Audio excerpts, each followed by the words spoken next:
Anu Ya, tatonya. Pak Kabit biar baca jalan ceritanya bentar ya. Jangan gini dulu.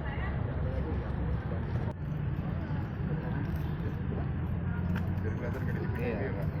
Pakai sarung Ah. tangan biar ketengah di TV itu kan. TV bapak tuh. Oh ya. Cocok niyan, cocok Kabit. Dan dirsus Anu Ya, tatonya. Pak Kabit biar baca jalan ceritanya bentar ya. Jangan gini dulu.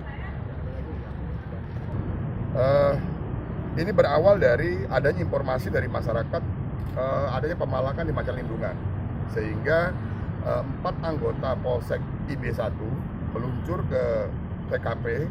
Salah satunya adalah rekan kita, yaitu korban atas nama Eko Linardi. Ternyata sampai di TKP, anggota menemukan tersangka yang melakukan pemalakan, yaitu atas nama AL dan RI, yang pada saat itu berhasil kita lakukan pengamanan.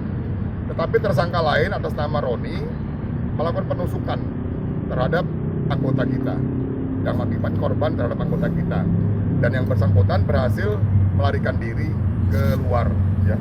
Kemudian setelah kita mendapatkan informasi tadi, Polda atas perintah Bapak Kapolda membentuk tim gabungan, ya, dan dari Subdit Jatandras yang ada di Polda.